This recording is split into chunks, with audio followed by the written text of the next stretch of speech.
Oi, pessoal, estamos chegando na nossa 11ª aula sobre os princípios básicos de teleproteção e eu vou meio que continuar o que eu comecei na aula passada, tá certo? Eu falei sobre a proteção de redes inteligentes e agora eu vou falar como é que a gente está aplicando essas proteções no nosso sistema de telecomunicação da Chess, tá? Mais uma vez, por enquanto, quando eu falar em proteção, eu não estou falando de proteção de linha de transmissão, de barramento, nada do sistema elétrico, é proteção de telecomunicação, a menos que eu fale explicitamente o contrário, tá bom? Então vamos lá. Essa topologia já mudou um pouco, mas ela era a topologia inicial da parceria com a RNP, do backbone,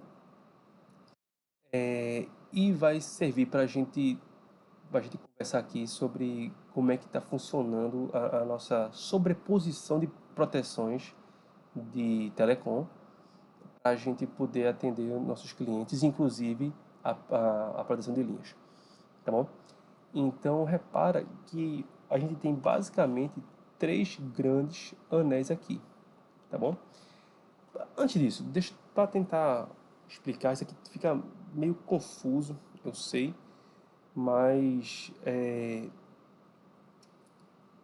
eu espero que eu consiga explicar a contento para vocês, tá bom?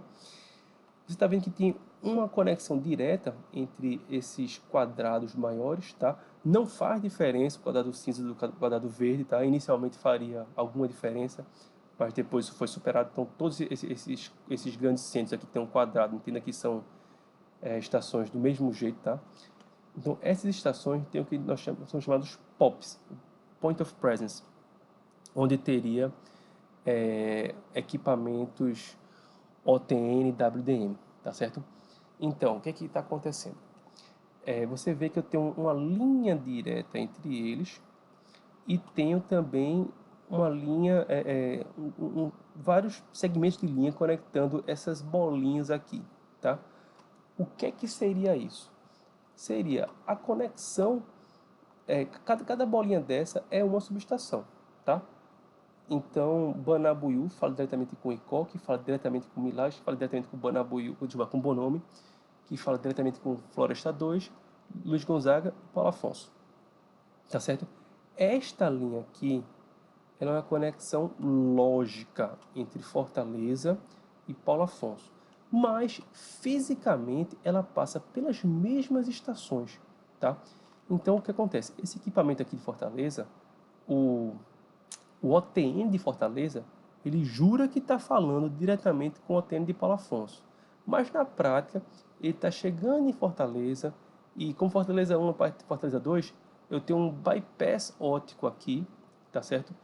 E que vai para Quixadá. Aí como já está um pouco mais longe, aqui em Quixadá, eu vou ter um amplificador óptico para pegar esse sinal, amplificar e tocar para Banabuiú, que vai amplificar novamente, vai mandar para Icó.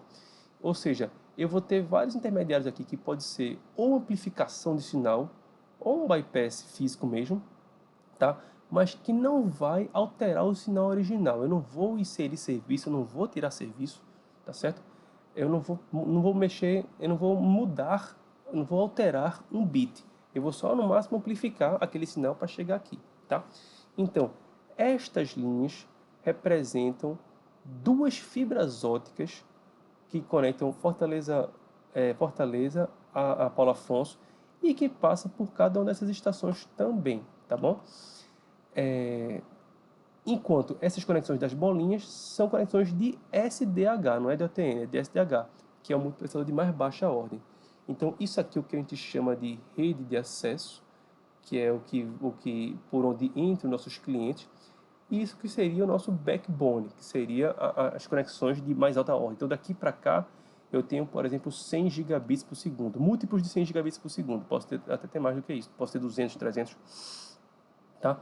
Mas assim, a taxa mínima que você vai ter entre dois quadrados deles, entre dois POPs, entre dois OTNs, seria de 100 gigabits por segundo. E entre essas estações aqui, a gente teria links de 2,5 GB, tá? Que seriam links de SDH STM16, tá? Então repare que isso tudo aqui faz parte de um mesmo OPGW. Eu tenho um PGW aqui com 4 fibras, por exemplo, nesse caso Fortaleza 1 para Paulo Afonso, são PGW, sequência de PGW de 4 fibras, tá? Não, mentira, desculpa. Esse PGW tem várias fibras, mas as fibras que a chassi pode usar são apenas 4, tá? Então, dessas 4, 2 são para SDH e 2 são para o OTN, tá? No slide mais na frente eu vou ver se eu consigo te explicar isso um pouco melhor, tá bom? Mas por enquanto, tenta entender isso aí até chegar nesse slide, tá bom? Então, beleza, se eu tenho um anel aqui e um anel aqui, você pode pensar, que ótimo, eu consigo então fazer 3 anéis MS per ring para protegê-los. Não. Por que eu não posso fazer isso? Pela quantidade de elementos. A tecnologia do MSP Ring é limitada a 16 ou 15, eu não tenho certeza agora, elementos por anel, tá? Ou seja, esse anelzinho aqui da Regional Sul eu conseguiria fazer. Agora, esses dois eu tenho muito mais elementos intermediários do que me permite o MSP Ring, tá certo?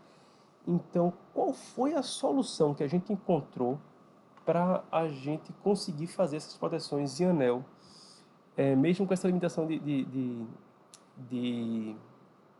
mesmo com essa quantidade de todas, com essa quantidade toda de estações no mesmo anel físico? Vamos lá. Então, isso aqui só para tentar explicar o problema, né? A quantidade máxima de NEs em anéis de MSP Ring 16. A quantidade de NEs no maior anel da topologia física da gente são 39. Então eu tentei fazer aqui um desenho para simbolizar o que a gente tem. Eu tenho essa conexão verde, é a conexão entre os POPs. Essas bolas maiores são os POPs, onde eu tenho OTN e tenho SDH, tá certo? E as bolas menores são os SDHs, tá certo?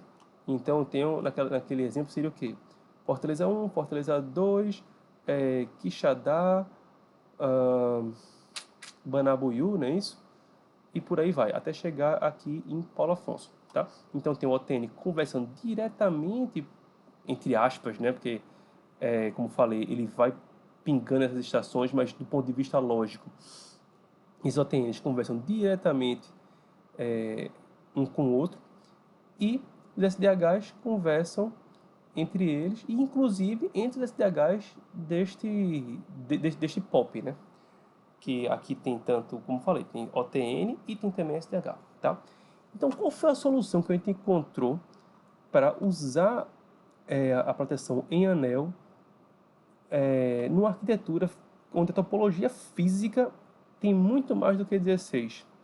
A gente fez o seguinte, a gente dividiu este anel grande, tá certo?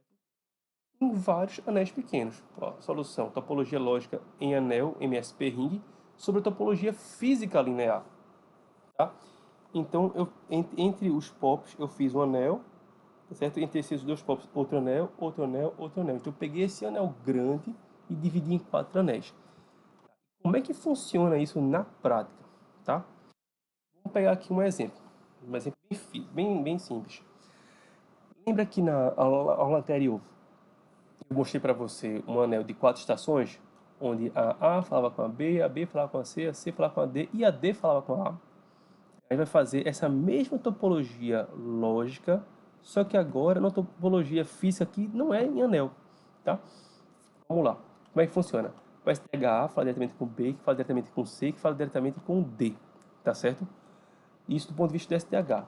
Do OTN, o OTN-A, ele vai falar com o OTN-D, passando por essas estações, pela estação B e pela estação C.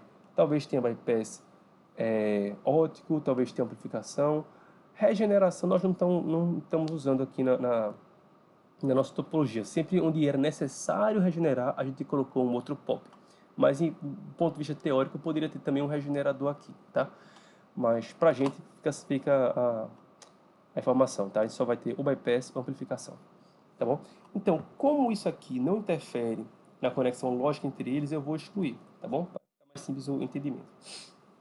Então, eu vou ter A conversa com B, B conversa com C, C conversa com D. Entre todos eles, eu vou ter uma banda reservada para o meu circuito de operação, meu circuito work, vamos dizer assim, e uma banda reservada para o meu circuito de proteção, do mesmo jeito que a gente viu naquela aula anterior, tá?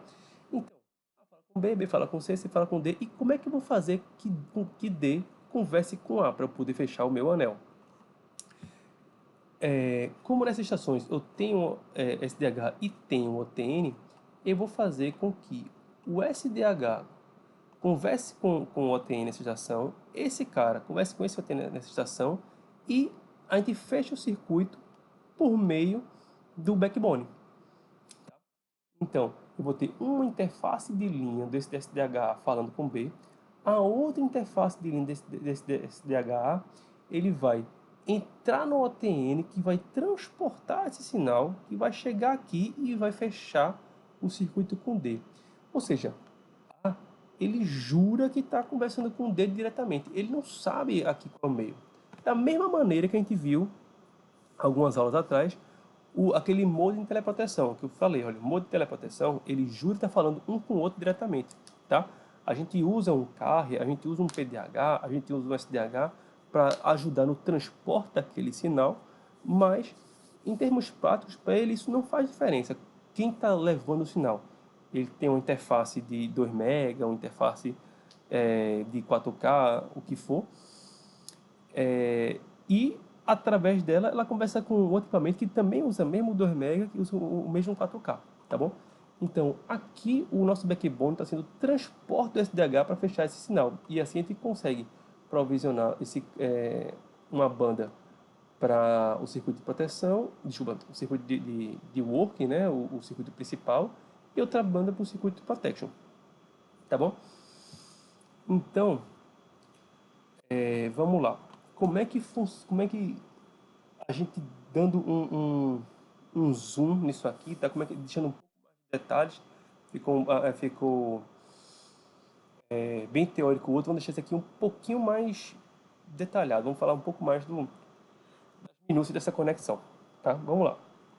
Se eu tenho essas 4 estações aqui, o que é que eu vou ter? Eu vou ter DIOs nessas 4 estações, né? Que vai conectar uma caixa de emenda, que vai seguir para o PGW, que aqui eu coloquei um exemplo de 6 km, chega na caixa de emenda, vai para o DIO, tá bom? Aqui eu vou ter um outro DIO que vai ser para outra direção, eu pego uma distância maior agora, né, nessa caixa de emenda, chego no DIO, novamente eu vou ter um outro enlace de DIO até DIO, passando por essa caixa de emenda ótica, com mais 80 km de cabo OPGW, para chegar na estação D, tá? Então, o que a gente vai ter aqui? Eu vou primeiro começar a falar dessas conexões de OTN, tá? Eu vou ter um par de fibras óticas desse OTN neste DIO aqui, que vai falar nessa direção, tá bom? Então, o que é que vai acontecer quando chegar aqui? Eu só tenho uma distância muito pequena, então não vou precisar amplificar. Eu vou pegar do DIO que está na direção, aqui na estação B, o DIO que está na direção A, eu vou pegar na porta que ele chega aqui da estação A e vou fazer um jumper para o DIO que segue na direção C. Ok? Então, quando chega em C, como aqui eu já precisei de uma distância muito maior, né, para vencer de B para C, eu agora vai achar um sinal muito atenuado. Eu não vou conseguir vencer mais 8 km. Então, eu vou fazer o quê? Eu vou jogar para o amplificador óptico, que vai amplificar aquele sinal e vai jogar aquele mesmo trem de pulso, trem de bits, tá? Para esse DIO de direção D.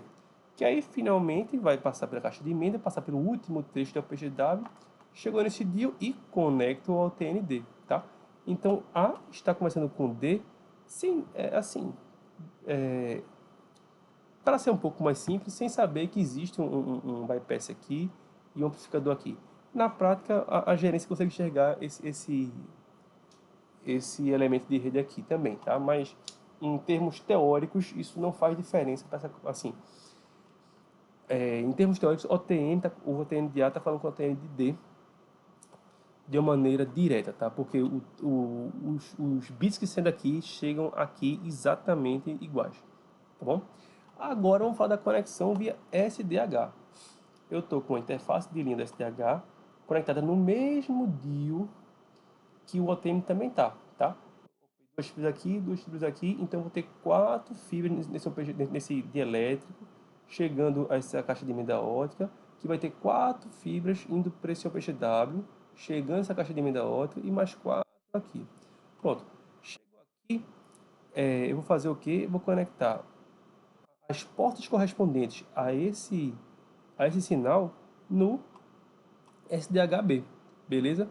Agora, esse cara vai falar agora com C. Então, ele entra aqui numa interface de linha e em uma outra interface de linha ele chega aqui para o DIO direção C.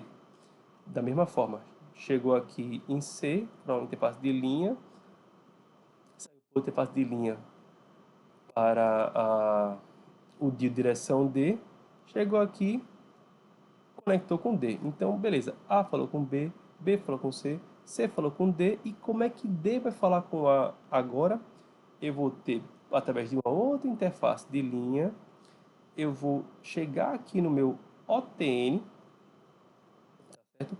Que a gente já viu como é que se conecta até esse cara de cá, e ele vai pegar aqui na interface, aqui quando ele sai da interface de linha, entra na interface cliente do OTN, tá bom? Então ele vai sair daqui como se fosse uma interface de tributário, vamos dizer assim. Esse é a linha do SDH é um tributário do OTN, tá bom? Chegando aqui, ele vai sair também para essa placa de tributário do OTN, ele vai sair para a linha do SDHA. E assim, finalmente, eu fechei o meu circuito, tá bom? Agora, vamos fazer o seguinte. Vamos imaginar como é que tudo isso aqui a gente consegue usar para fazer a proteção dos circuitos de telecomunicação que a gente mostrou a princípio, tá bom? Vamos imaginar primeiro, como eu falei que entre cada POP a gente faz um anel. Então o que seria esse anel? Fortaleza 1 fala com Fortaleza 2, que fala com Quixadá, que fala com Banabuiú, que fala com Icó, que fala com Milagres, que fala com Bonome, que fala com Floresta 2, que fala com Luiz Gonzaga, que fala com PAF. O SDH de PAF fala com o SDH de Fortaleza através desse enlace OTN aqui. Então, vamos imaginar que eu tenho um serviço que sai de Banabuiú e chega em Milagres. Podia ser, por exemplo, uma teleproteção. Eu não sei se existe uma linha de Banabuiú em Milagres, mas vamos supor que existe. E que começa dessa maneira: sai de Banabuiú, chega em Có, tem um bypass óptico, desculpa, um bypass lógico, né? Chega em Milagres e o sinal é entregue para o modo de interpretação local, tá? Agora, imagina que caiu água no SDH de Có. O que vai acontecer? Por conta da proteção MSP-Ring, Banabuiú, quando identificar que o seu link direto direção Milagres não está mais ativo, aquele sinal que sai de Banabuiú com destino a Milagres, que antes ia para a interface de linha que está virada para Icó, vai virar para o outro lado, vai falar com Quixadá, vai falar com Fortaleza, vai falar com Fortaleza 2, vai falar com Fortaleza 1, e a Fortaleza 1 vai falar com o SDH de Paulo Afonso dentro do backbone, como a gente já viu, tá? Chegando no SDH de Paulo Afonso, ele vai fazer com Luiz Gonzaga, Floresta 2, Bonome, e chega em Milagres, finalmente o sinal que a gente quer, tá bom? No momento que o problema é resolvido, Banabuiú volta a começar diretamente com Milagres, tá bom? Agora imagine a situação que a gente tem um vandalismo e cerram o OPGW entre Banabuiú e Có. Lembra que eu falei que tudo isso está no mesmo OPGW? Tanto essas fibras de SDH quanto as fibras do backbone estão dentro do mesmo OPGW. Se você erra o OPGW, eu tanto seccionei aqui esse circuito desse DH, quanto também seccionei o circuito do OTN. Então, por conta da proteção MSP-Ring, o Banabuiú vai falar com Quixadá, Quixadá com Floresta 2, desculpa, Fortaleza 2, Fortaleza com Fortaleza 1, chegando aqui, ele não vai mais poder fazer esse caminho direto. Ou seja, vai ser agora a segunda camada de proteção. Porque a proteção Azon, Fortaleza 1 conversa de um lado com Paulo Afonso, e do outro, 2, que conversa com Campina Grande, que conversa com Costa, que conversa com Messias, que conversa com Xingó, que conversa com PAF. Então, o sinal do SDH que quer conversar com o Paulo Afonso, que antes eles conversavam via OTN no caminho direto, vai conversar agora nesse caminho mais longo, tá certo? E ainda assim eu vou entregar, aqui eu volto para o MSP Ring, Luiz Gonzaga, Floresta 2, Bom Nome e Milagres, tá certo? Agora imagina que antes mesmo de eu resolver esse problema, eu tenho a segunda contingência aqui. Então o que vai acontecer?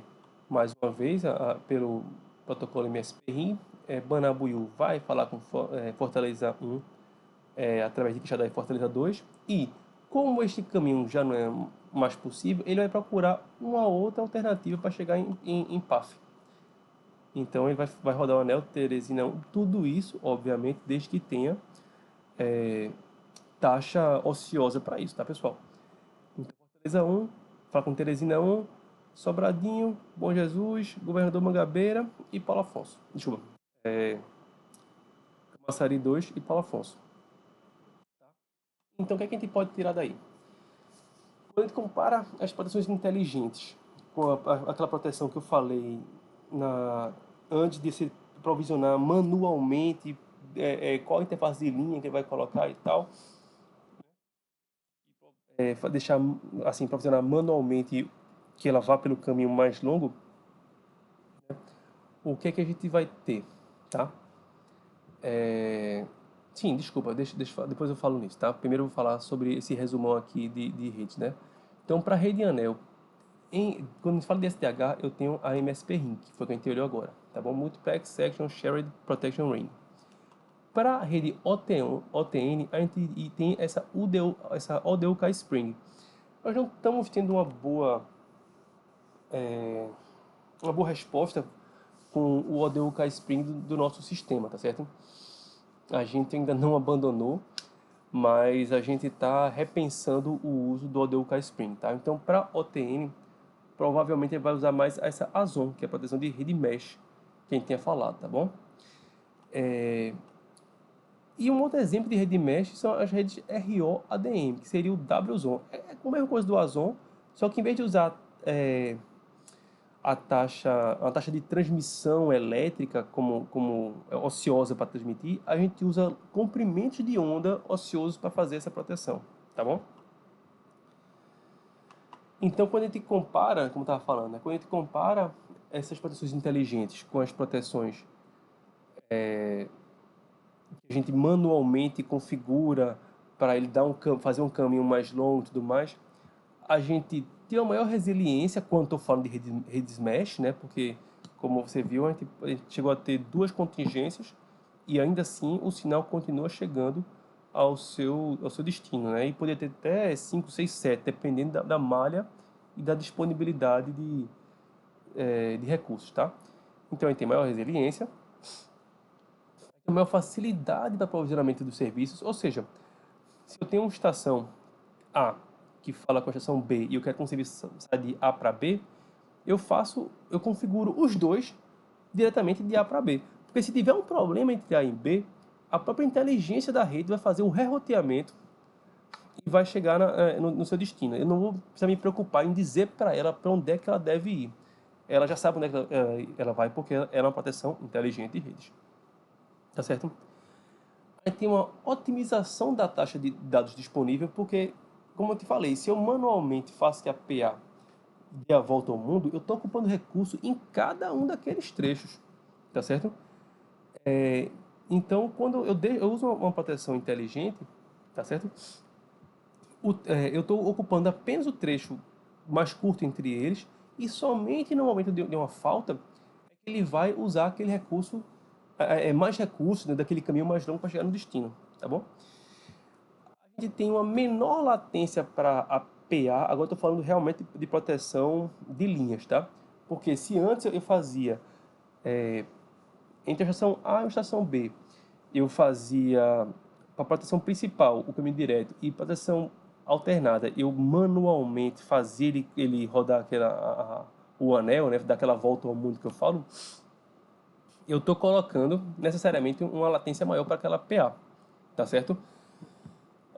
E se eu boto os dois diretamente, os dois vão ter a latência da PP, que é uma latência muito menor, tá certo?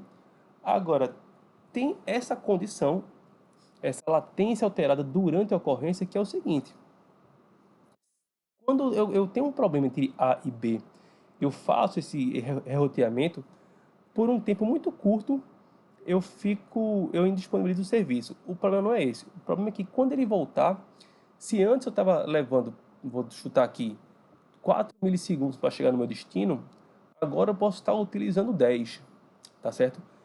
E isso aí talvez traga consequências para os moldes de teleproteção e para a proteção diferencial de linha que nós ainda não conhecemos, tá certo? É muito importante fazer esses testes, tá? Para a gente dimensionar qual é o atraso máximo esperado na nossa rede e a proteção, ciente desse atraso, tomar as medidas que forem necessárias. Por exemplo, já deixar de cara o tempo de timeout do comando de eco, pensando na pior situação, tá certo? Ou seja, é temeroso a gente colocar enlaces de proteção num sistema que tem uma proteção inteligente de rede, sem saber muito bem qual é o impacto que essa diferença de latência pode trazer para o sistema, tá? Então, a minha sugestão é, enquanto a gente não tiver a real noção do impacto disso, a gente não colocar proteção nem 87L, nem 21 em circuitos protegidos por MSP Ring, ODU-K Spring, Azon, nem coisa assim. A gente deixar sempre de uma maneira que essa latência não seja alterada, tá? No dia que a gente descobrir, no dia que a gente fizer os ensaios, ver qual é a latência e a equipe de proteção analisar, estudar e ver que não há problema, ou que se há problema, eles implementam a solução e isso deixa de ser um problema, tá? A gente pode voltar, a gente pode pensar em usar essa proteção inteligente. Mas até lá, eu acho que a gente deve evitá-la por a gente não ter uma experiência, né? A gente não ter um histórico de uso dessa proteção inteligente, garantindo alternativa com uma latência diferente para circuitos de proteção. Tá bom, pessoal? Então era isso que eu tinha para falar sobre proteções inteligentes de rede. Espero que não tenha ficado muito confuso e obrigado pela atenção.